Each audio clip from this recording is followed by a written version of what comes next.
Okay, so I need to tell you about this substitute teacher at my school who was just wild. Her name was Mrs. Jenkins, and she seemed like your typical no-nonsense type, always dressed in neat blouses and cardigans, with a hint of sternness in her eyes. But little did we know, beneath that perfectly coiffed exterior lay a person with some seriously checkered past. So there's this girl Fiona, who was a student at my school back in the day. She was one of those popular kids, always hanging out with the cliquey crowd and seemed like she had it all together. But what nobody knew was that Fiona had a secret. She used to be part of a traveling circus troupe. That's right, I said circus. Her family had been performing death-defying acrobatics and aerial stunts for years, and Fiona was one of the stars. As it turns out, Fiona's parents were actually former escape artists who met while performing in the circus. They were both super talented and loved the thrill of taking risks, but after a particularly harrowing incident where they got trapped in their own act gone wrong, they decided to settle down and start a family. And that's when Fiona was born. Now, you'd think that growing up as the daughter of former escape artists would be all excitement and adventure for Fiona. But it turns out, her parents had some pretty shady dealings going on behind the scenes. They were part of this underground network of circus performers who used their skills to pull off heists and robberies.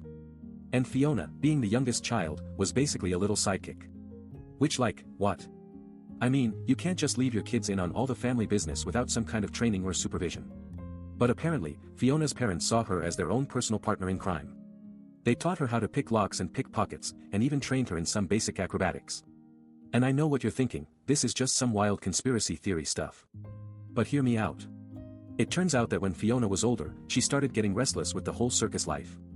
She wanted to break free from her parents' legacy and forge her own path. So, she did what any self-respecting teenager would do in her shoes, she dropped out of college and joined a regular 9-to-5 job. But here's the thing, Fiona didn't exactly leave the circus business behind. Oh no, she still had some unfinished business to attend to. See, her parents had gotten into this huge mess with the police back in the day, and they were forced to go into hiding. And when Fiona was all grown up, she showed up on my school's doorstep one day, claiming she wanted to make amends for her family's past misdeeds.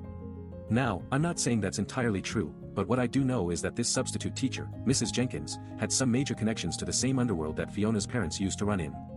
And let me tell you, it was like a whole other world opened up when she walked into class. As the days went by, I found myself growing more and more fascinated with Mrs. Jenkins' enigmatic presence.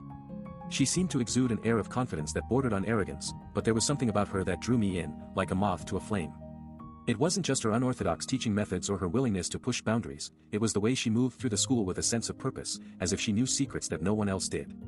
One day, while working on a project, I caught a glimpse of Mrs. Jenkins talking to Tobias, our resident tech whiz, in hushed tones.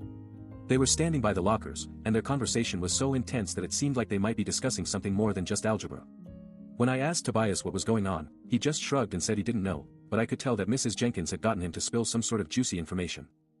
Later that afternoon, while sitting in class, I noticed a strange woman lurking around the periphery of our view. She was tall and imposing, with piercing green eyes that seemed to bore into my skin like ice picks. Mrs. Jenkins noticed me staring at her and raised an eyebrow. "That's Sophia," she whispered, as if sharing some sort of secret. "An old associate." I didn't know what to make of it, but the air around us seemed to thicken with tension. The other students started to get restless, sensing that something was off. But Mrs. Jenkins just smiled and began to pace the room, her eyes scanning the crowd like she was searching for someone. And then, out of nowhere, Seth burst into class, his face white as a sheet. "It's happening," he whispered, before collapsing onto his desk, gasping for air. I exchanged a worried glance with Tobias. What on earth had happened to him? Mrs. Jenkins' smile grew wider, but there was something cold and calculating in her eyes that made me wonder if she knew more than she was letting on. As the class descended into chaos, with students scrambling to get help for Seth, Mrs. Jenkins simply walked over to his desk and whispered something in his ear. His eyes went wide, and then he stumbled out of the classroom, still gasping for air. I watched as Mrs. Jenkins turned back to us, a look of icy resolve on her face. And that's when everything seemed to come crashing down around us. As Mrs. Jenkins began to lecture, her voice dripping with condescension, I couldn't help but feel a sense of unease. Her words were laced with a subtle venom, and I caught Tobias exchanging a suspicious glance with me. We both knew that something was off about this teacher, but we had no idea what. Just as the lesson seemed to be getting underway, Fiona burst into the classroom, her face frantic. "What's going on?" she demanded, scanning the room frantically. When her eyes landed on Mrs. Jenkins, a look of shock crossed her face. You're the one, aren't you?" she spat. Mrs. Jenkins' smile grew even wider, and for a moment, I thought I saw something like triumph in her eyes.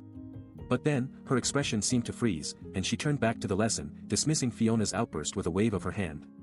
"Class, please," she said coldly. "We have a lot to cover today." But it was too late. The damage had been done. Fiona stormed out of the classroom, leaving us all staring at Mrs. Jenkins in shock and confusion. As I watched her go, I couldn't shake the feeling that we were just getting started on a much bigger story. And then, just as the class seemed to be settling back into normal, the fire alarm went off. The room erupted into chaos once again, with students rushing for the exits and teachers trying to restore order. But amidst the mayhem, I caught Mrs. Jenkins slipping something into her pocket, a small, intricately carved box that seemed to pulsate with an otherworldly energy. As we filed out of the classroom, Tobias leaned in close to me, his voice barely audible over the din of the chaos. "I think we're in over our heads," he whispered. I nodded in agreement, my heart racing with anticipation. What had Mrs. Jenkins done to Seth? And what did this box have to do with it all? As we made our way out into the hallway, I caught a glimpse of Fiona, her face set in a determined expression. She was heading straight for Mrs. Jenkins, and I could tell that she wasn't going to let this go without a fight. Fiona's footsteps echoed down the hallway as she closed in on Mrs. Jenkins, who was now standing outside the classroom door, the small box still clutched in her hand. The two women seemed frozen in time, their eyes locked in a silent standoff. Tobias and I exchanged a nervous glance, unsure of what to expect.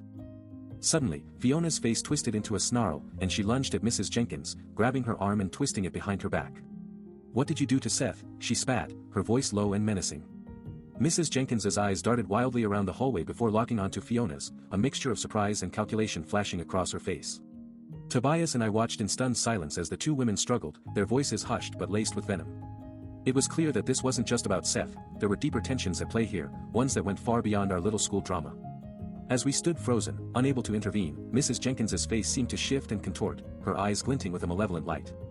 And then, in an instant, everything changed. A faint humming noise began to build in the air, like the quiet buzzing of a flytrap before it sprang into action. The hairs on the back of my neck stood on end as I realized that something was very wrong. The box in Mrs. Jenkins's hand seemed to be the source of the energy, pulsating with an otherworldly power that was now spreading throughout the hallway. Tobias grabbed my arm, his grip like a vice. "We need to get out of here," he whispered urgently, his eyes darting towards the exits.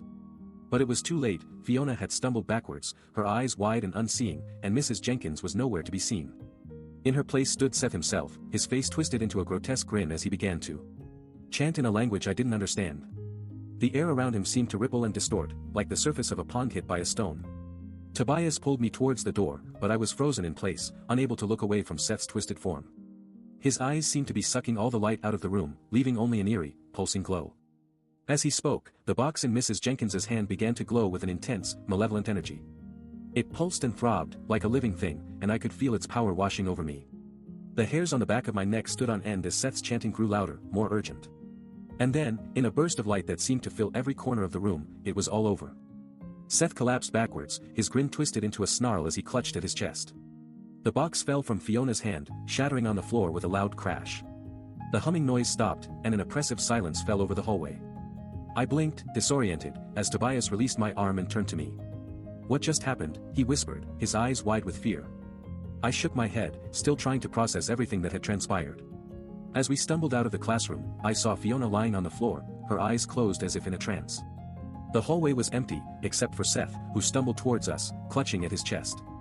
You're supposed to be teaching," Tobias stammered, taking a step back from Seth. Seth's eyes locked onto mine, and I felt a jolt of recognition. "I am," he gasped, his voice barely audible. "I'm Mrs. Jenkins." The word sent a shiver down my spine as I stared at Seth in horror. It was then that the pieces fell into place, the strange way he'd looked at me, the way he'd seemed to know more about my life than he should. "You're not who you say you are," I whispered, my voice shaking with fear. Seth's grin returned, wider and more sinister than before. "I'm so much more than that," he said, his eyes glinting with malice. "And now, it's time for me to take over your school." As he spoke, the other students began to stir, emerging from their classrooms like zombies from a grave. They seemed different, somehow, their eyes glazed over, their movements stiff and mechanical. Tobias grabbed my arm once more, this time pulling me towards the door. "We need to get out of here," he whispered urgently.